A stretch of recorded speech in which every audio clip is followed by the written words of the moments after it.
নমস্কার বন্ধুরা, আজকের এই বিশেষ পর্বে আজ আপনাদের সামনে আমরা নিয়ে চলে এসেছি কলকাতার রাম মন্দির।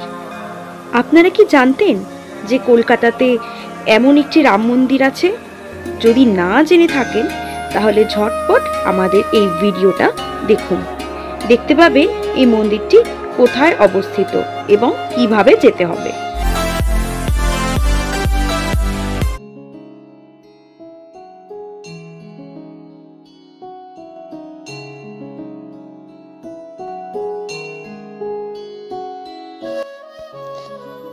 রাম মন্দিরে প্রবেশ করতেই চোখে পড়ল রামায়ণের সেই বিশেষ ঘটনাটি, অর্থাৎ রাবণ আর জটায়ুর সেই মহাযুদ্ধ।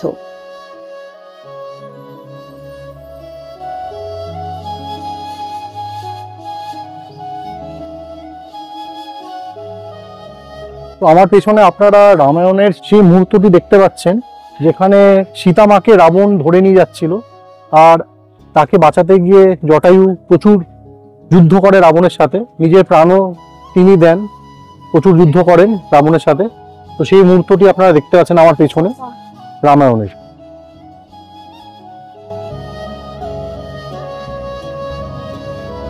মন্দির চত্বরে একটু ঢুকলেই চোখে পড়বে এই ফুলের বাগানটি, আর এই ফুলের বাগানের সামনেই রয়েছে হনুমানজির এই বিশাল আকৃতির স্ট্যাচু। মন্দিরটিতে ঢুকে যা বুঝলাম, এই মন্দিরের প্রত্যেকটি ইটের মধ্যে, গাছের পাতার মধ্যে, সমস্ত কিছুতেই রয়েছে শ্রীরাম।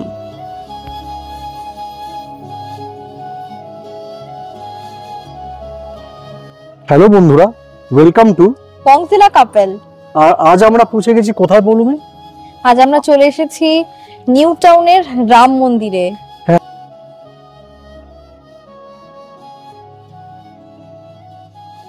হ্যাঁ, তো আমরা এতদিন রাম মন্দির অযোধ্যা জানি, হনুমানজি রাম মন্দির, কিন্তু রাম মন্দির হনুমানজি মন্দির কিন্তু আমাদের বিশাল বড় আকারে কলকাতাতেও আছে, নিউ টাউনের বুকে। তো সেখানে আমরা আজকে চলে এসেছি। আর এটা লোকেশনটা কি একটু বন্ধুদেরকে বলে দাও। এটার লোকেশন হচ্ছে যে আপনি ইকো পার্কে 4 নম্বর গেট দিয়ে যে রাস্তাটা চলে যাচ্ছে, সেই রাস্তাটা দিয়ে আপনাকে সোজা আসলেই কিন্তু আপনারা পেয়ে যাচ্ছেন এই রাম মন্দির। মানে ইকো পার্কের যে গেট নাম্বার 4, 7 ওয়ান্ডার্স যে গেটটা, সেখান দিয়ে আপনারা একটু এগোলেই, মানে বাঁ দিকে এক্সিট করে বাঁ দিকে একটু এগোলেই আপনারা পেয়ে যাবেন রাম মন্দির। হেঁটে 10 মিনিট মতো লাগে, আর গাড়ি করে গেলে 5 মিনিটের মধ্যেই আপনারা পেয়ে যাবেন রাম মন্দির। একদম। আমরা তো সবাই জানি যে 22শে জানুয়ারি আমাদের অযোধ্যাতে রাম মন্দির কিন্তু প্রতিষ্ঠা হয়ে গেছে। রামলালা কিন্তু চলে এসেছে অযোধ্যাতে। আজকে আমরা সেই স্মৃতি মাথায় রেখেই চলে এসেছি রাম মন্দির, কলকাতার রাম মন্দির, আপনাদেরকে দেখাতে যে আমাদের কলকাতার বুকেও কিন্তু একটা ছোট্ট রাম মন্দির রয়েছে। ছোট বলবো না, বিশাল বড়, বিশাল আকারে, বিশাল। আমরা তো ভাবতেই পারিনি, এখানে আসার পর দেখছি অনেকটা জায়গা জুড়ে এই মন্দিরটি, এবং খুবই সুন্দর করে সাজানো। রামায়ণের অনেক মুহূর্ত আর কি সুন্দর করে প্রতিষ্ঠা করা হয়েছে, প্রচুর মূর্তি দিয়ে আর কি, মহাদেবের, শ্রীরামের, হনুমানজির। তো খুবই সুন্দর লাগছে। যেমন পিছনেই রয়েছে জটায়ুর, যে জটায়ুকে যেভাবে হত্যা করেছিল রাবণ, তো সেই ঘটনাটা। মহাদেবের একটা মূর্তি আমরা পেছনে দেখতে পাচ্ছি, এখন আন্ডার কনস্ট্রাকশন আছে আর কি। খুবই সুন্দর, বিশালাকার একটি মহাদেবের মূর্তি, সাদা পাথরে আর কি, খুবই সুন্দর।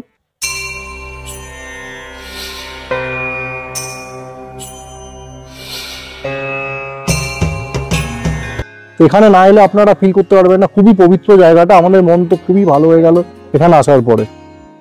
আর রয়েছে একটি বড় হনুমানজির, বিশাল আকারের আর খুব সুন্দর স্ট্যাচুটি আমাদের ঠিক পিছনে আপনারা দেখতেই পাচ্ছেন।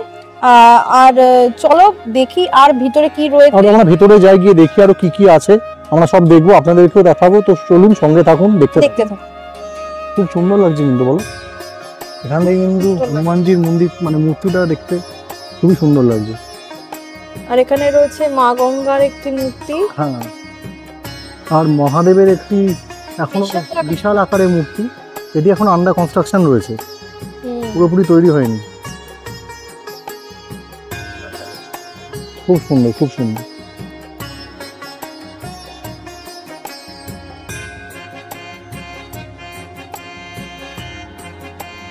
সামনে এগোতেই চোখে পড়ল এই সিংহদ্বারটি। এর ভিতরেই রয়েছেন শ্রীরাম, সীতা ও লক্ষ্মণজি।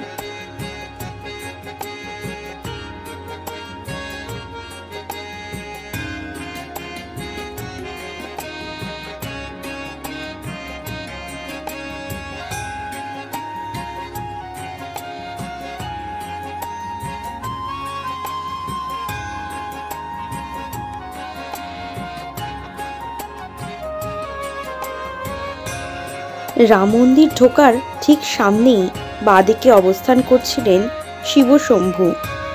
যেহেতু আমরা বিকেল বিকেল এই মন্দিরে গিয়েছিলাম, তাই প্রচুর মানুষ এখানে সন্ধ্যা আরতি করতে এসেছিলেন।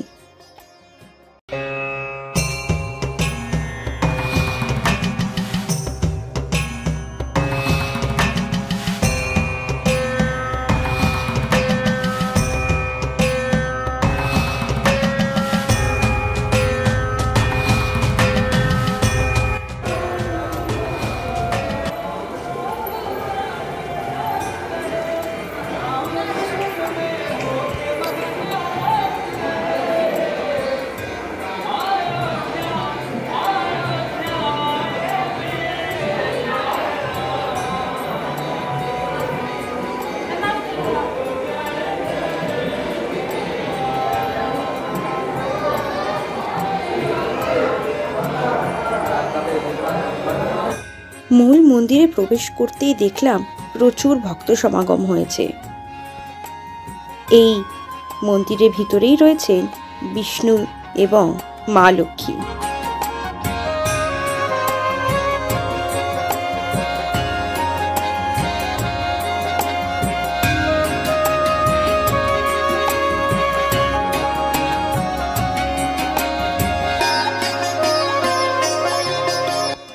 আর এই গর্ভগৃহে অবস্থান করছেন রাম, সীতা আর লক্ষ্মণজি।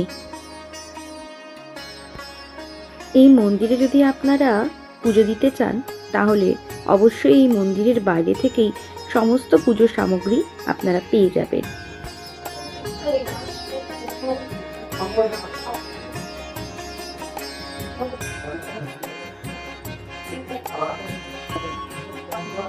ছবি দেখতে পাচ্ছি, প্রচুর পৌরাণিক ছবি আছে, নৃসিংহ ছবিও দেখতে পাচ্ছি। বাহ, খুব সুন্দর।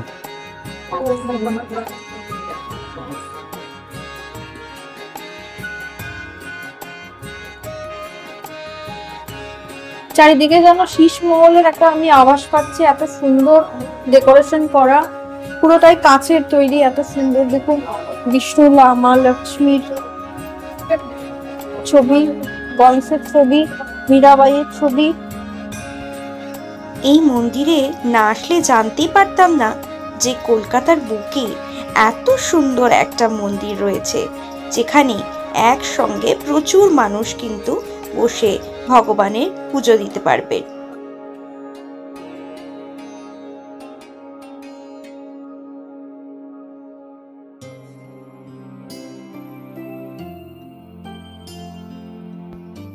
রাম মন্দিরের এই মূল মন্দিরটির ছাড়াও এর পাশে রয়েছে শিবশম্ভুর একটি মন্দির। আসুন আমরা সেখানে প্রবেশ করি।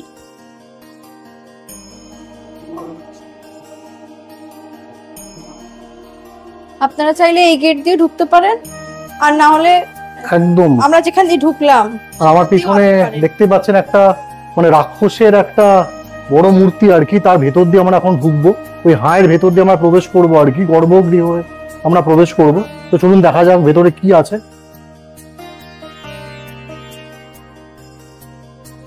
জয় শ্রীরাম, জয় শ্রীরাম। জয় শ্রীরাম।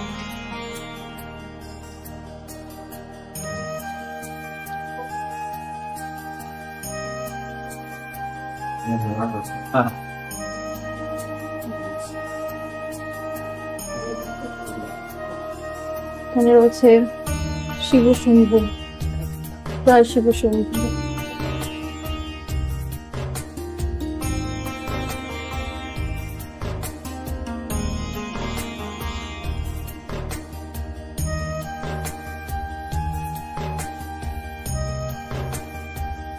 এবার এইসব পৌরাণিক ছবি, এইসব গল্পকথার ছবিগুলো দেখতে দেখতে আমরা এই শিব মন্দির থেকে বেরিয়ে যাব। ঠিক সেই তারকা রাক্ষসীর সেই গল্পটা, যেখানে আর কি রাম লক্ষ্মণ মিলে তারকা রাক্ষসীকে বধ করেছিল, যে পেছনে ওরকম সামনে দেখো, এই যে সেই গল্পটা বাল্মীকি রামায়ণে পড়েছিলাম ছোটবেলা আর কি, স্কুল সিলেবাসেই ছিল। চলো এবার এখান দিয়ে বেরিয়ে যাই। এটা কিন্তু এখনো কনস্ট্রাকশন চলছে। হ্যাঁ, মন্দিরটা এখনো আন্ডার কনস্ট্রাকশন আছে আর কি, এখনো অনেক কিছু নতুন তৈরি করা হচ্ছে। তবু যেটুকু হয়েছে খুবই সুন্দর। সুরঙ্গের মধ্যে একটা ফিল পাচ্ছি এখান দিয়ে, সুরঙ্গের মধ্যে দিয়ে আমরা যাচ্ছি। আর আগে আপনাদেরকে যে কাঁচের মানে কাঁচ দিয়ে তৈরি করা যে গলিটা দেখালাম, মহলের মতো ছিল আর কি, পুরো লাগছিল, খুব সুন্দর করেছে মন্দিরের ভিতর, খুব ভালো লাগছে, মানে সত্যি খুব ভালো লাগছে। এই যে দেখতেই পাচ্ছেন চারিদিকে এরকম করে কিন্তু সমস্ত এরকম দেওয়ালে কিন্তু ডিজাইন করাই রয়েছে। এবার এগুলো রং হওয়ার অপেক্ষায়, ফিনিশিং এর অপেক্ষায়। আমি দেখাবো এই ভিতরেও কিন্তু অনেক কিছু তৈরি হচ্ছে, গ্রাউন্ড লেভেলেরও নিচে। আমরা আবার একটু সুরঙ্গের ভিতর দিয়ে আমরা বেরোচ্ছি আর কি, মাথা নিচু করে বেরোবো, কোনো কিছুর মুখ থেকে হয়তো বেরাচ্ছি। ডিজাইনটা এইভাবে তৈরি।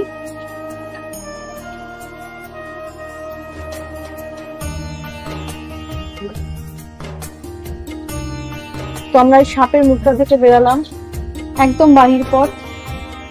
তো আমরা এখন যে দাঁড়িয়ে রয়েছি এখানে দেখতেই পাচ্ছি 7টা ঘোড়া রয়েছে এবং সারথি আসনে রয়েছে স্বয়ং শ্রীকৃষ্ণ মানে বাসুদেব। তো ভিতরে রয়েছে বাসুদেব আর এই 7টি ঘোড়াকে নিয়ে কিন্তু তিনি চালিয়ে যাচ্ছেন। আমরা তো সবাই জানি যে অর্জুনের সারথি ছিলেন স্বয়ং শ্রীকৃষ্ণ, তো সেই ছবিটাই এখানে কিন্তু সুন্দরভাবে ব্যাখ্যা করেছে।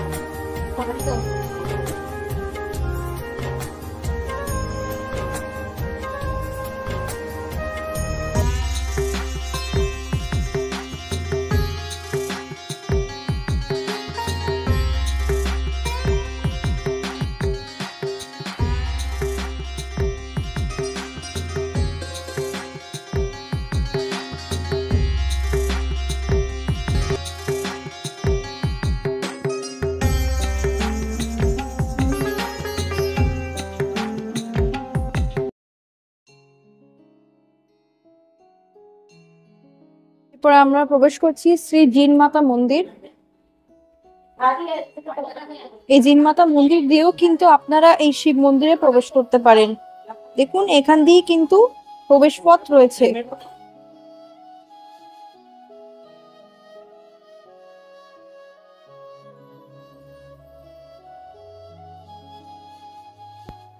জিনমাতা মন্দিরের পাশেই ছিল বাবসা মন্দির।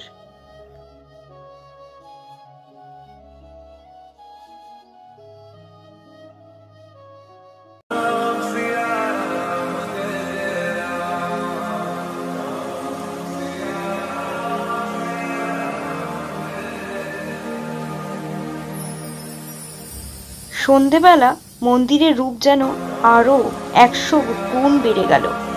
এত সুন্দর লাগছিল এবং যেভাবে মন্দির চত্বরটি সাজানো হয়েছিল সত্যি দেখে মন প্রাণ সব জুড়িয়ে গেল। তো বন্ধুরা, আমাদের রাম মন্দির দর্শন কমপ্লিট। অযোধ্যাতে এক্ষুনি আমরা যেতে পারছি না, সেই জন্য এখানেই আমরা পুজো দিয়ে আর কি সেটুকু অযোধ্যা যাওয়ার মনোবাঞ্ছাটা এখানে পূরণ করলাম আপাতত। ভিতরেও তো দেখিয়ে দিলাম, আর ভিতরে যেহেতু গান চলছে সেই জন্য হয়তো কথা সেরকম ভাবে বলা সম্ভব হলো না। তো যতটা পারলাম দেখালাম। ভিডিওটা এই অবধি রাখছি, আবার দেখা হবে একটা নেক্সট ভিডিওতে। ততদিন ভালো থাকো, সুস্থ থাকো আর দেখতে থাকো বংজিলা কাপল।